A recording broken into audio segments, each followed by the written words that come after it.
Talking Habs news for May 2nd, 2022.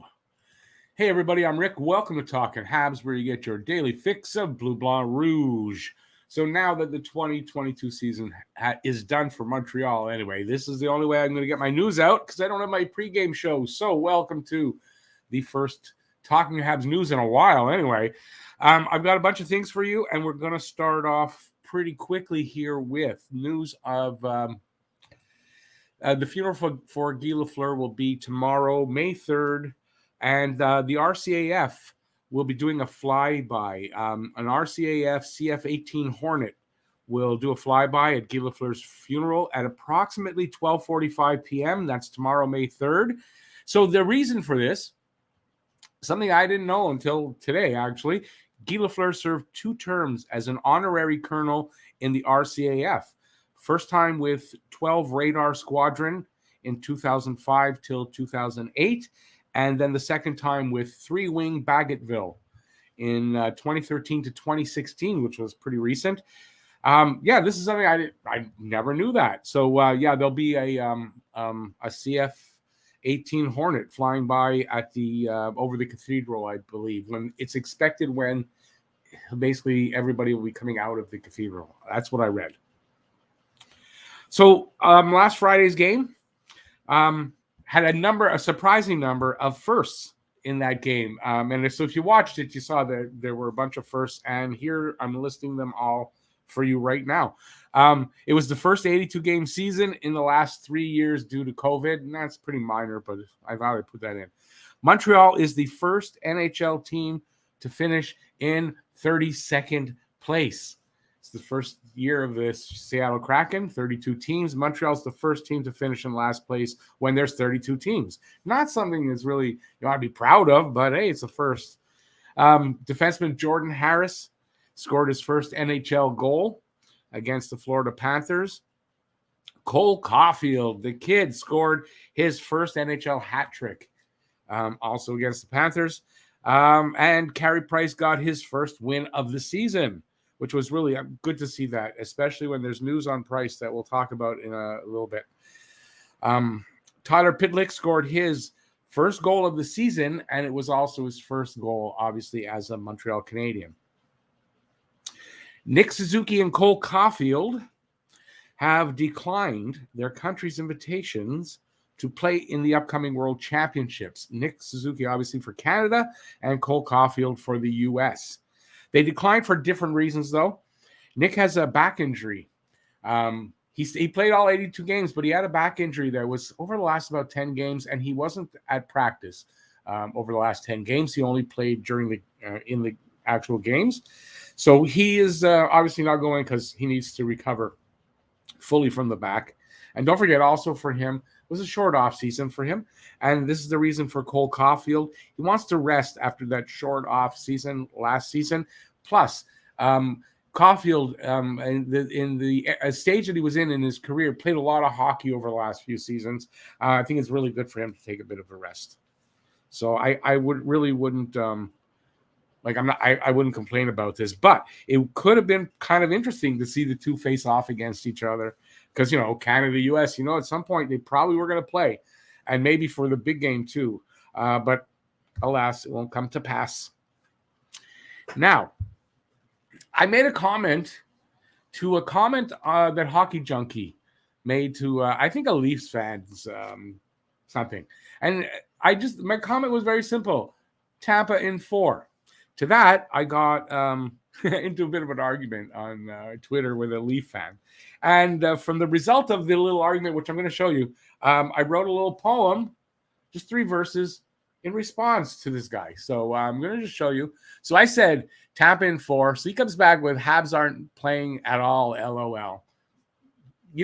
Okay, that's fine. But what does that have to do with Tampa in 4? So I just tired of Leafs coming into my channel just for no reason and just bugging me. So neither will the Leafs be playing soon, LOL. What the F do you as a Leafs fan have to crow about?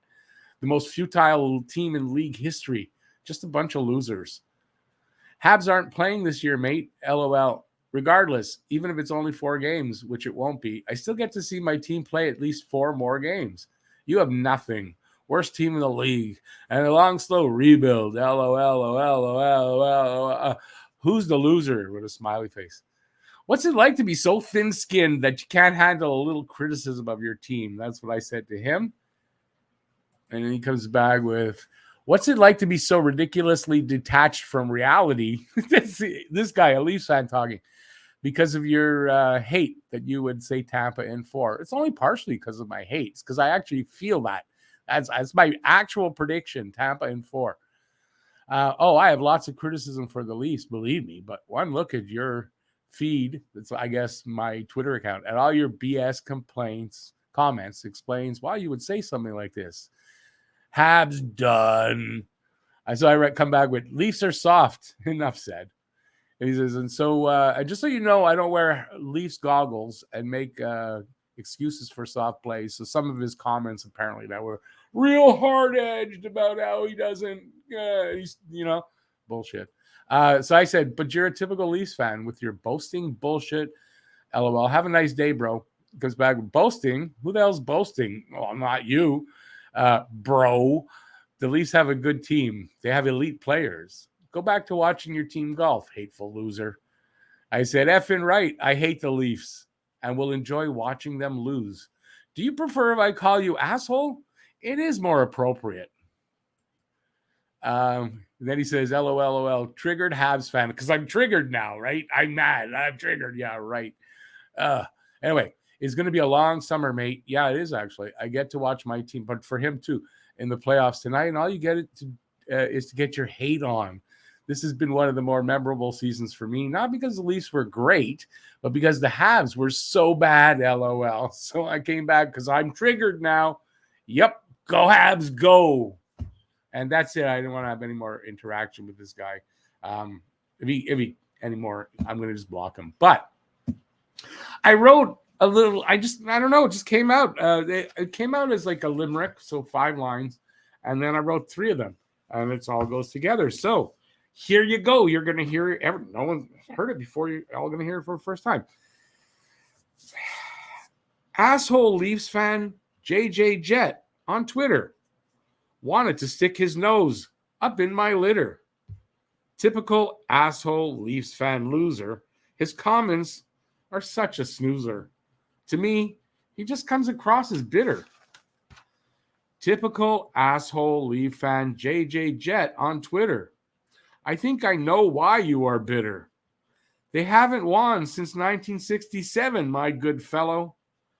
And the team, well, it's soft as a marshmallow. And your boy Austin is such a baby, he needs a sitter. Your team will lose the series in 4 to the Tampa Bay Lightning. That's for sure. Willie Styles, Stay Puffed, Mitchie, and JT will all surely play quite shitty. And your team will all be golfing and yelling, 4. Moving on, Carey Price's future as a Montreal Canadiens goalie. So on a much sadder note, and an NHL caliber goalie at that is in doubt. That's still, even after his 5-game comeback this season where I thought he looked good as far as, maybe a little rusty or whatever. But, okay, so this is from Carey Price himself, who said, I think it was yesterday in a little press conference thing, his current physical condition and the way, his knee's health would be unsustainable in an 82-game season with him playing 55 to 60 games. Now, his knee is still swelling. It limits some of his movement on the ice and has the possibility of a second operation, very possible, and, quote, possibly on the table. I think a lot of possibles there. According to Price, that it's on the table.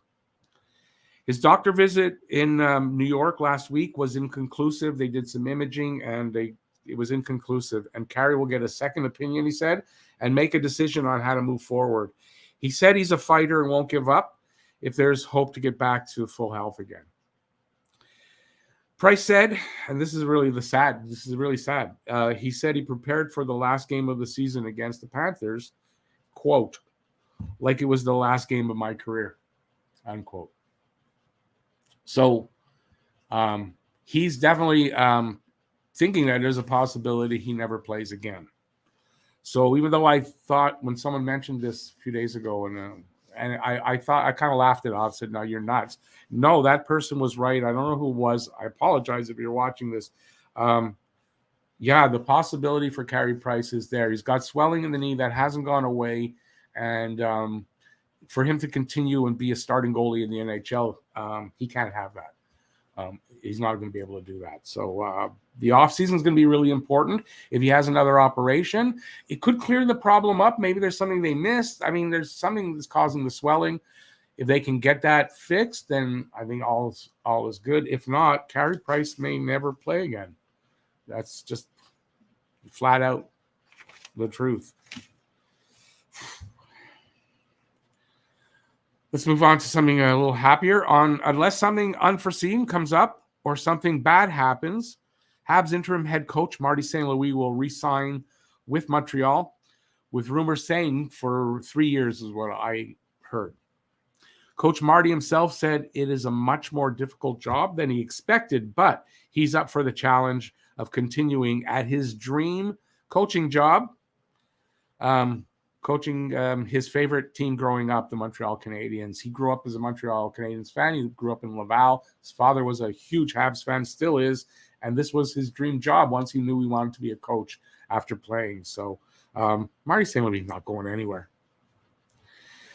Marty St. Louis compared Cole Caulfield to the Tampa Bay Lightning's Steven Stamkos, and you'd kind of be surprised at some of the similarities in their first year when they got into the league and the year before. Here's the quote exactly. Cole reminds me so much of Steven Stamkos when he came into the league. Now, Coach Marty played with Stamkos for 6 seasons, so if anybody knows him, he knows him. And apparently he did mentor Stamkos when he first got there and helped him through some rough patches in the 6 years. And yeah. Let's see. Prior to being drafted, here's the similarities. Prior to being drafted, Stamkos had scored 58 goals in the OHL, which tied him with John Tavares for second most ever. And the guy ahead was Patrick Kane. I don't know how many Kane had. In Caulfield's year before the draft, he was shattering the USN TDP record with 72 goals in 64 games on a stacked team of future first-round picks. So he wasn't the only option, and he was just scoring goals left and right. Both scored 23 goals in their rookie seasons. Cole did it this year in 67 games. Stamkos did his in 79 games. Both are right-hand shots. They score a lot of power play goals, and they score a lot of them from the left circle. Both had slow starts to their rookie seasons amid huge expectations. In Stamkos' first 36 games, he only had 4 goals, 10 assists, 14 points. And I remember when the Stamkos' first season they were so disappointed in his production at the beginning. In Cole's first 30 games, as we were in Cole's first 30 games, so disappointed, he had 1 goal, 7 assists, and 8 points. So the year for Stamkos, that year in March, Stamkos produced 8 goals, 7 assists, 15 points in 15 games. This year in March, Cole had 7 goals, 8 assists for 15 points in 15 games. And the catalyst for both players in their improvements, Marty St. Louis, as a teammate mentor for Stamkos and as a coach for Cole. So just to list off some of it, both have different playing styles, but both are natural goal scorers. Both score in similar ways, both mentored by Marty St. Louis, and both had similar rookie seasons. So there's a lot there. So if you take into account Stamkos, 60 goals 1 time, 100-point season 1 time, 40-goal season 5 times, 90-point season 5 times, and 2 Stanley Cup rings, Cole Caulfield couldn't ask for a better comparison from his coach. So let's hope that Cole Caulfield turns into the same production, the same kind of productive player that Steven Stamkos has been his whole career. I'd be super happy with that. So if you like this video, please give a thumbs up. Please give a thumbs up. And let me know what you think about what the stories here. Let me know in the comment section. Please do that. And that's it. Thanks for watching. Stay safe out there. Peace out, y'all. And, oh, hey, check out that video that just popped up there a couple of seconds ago. Thanks for watching, everybody. Ciao.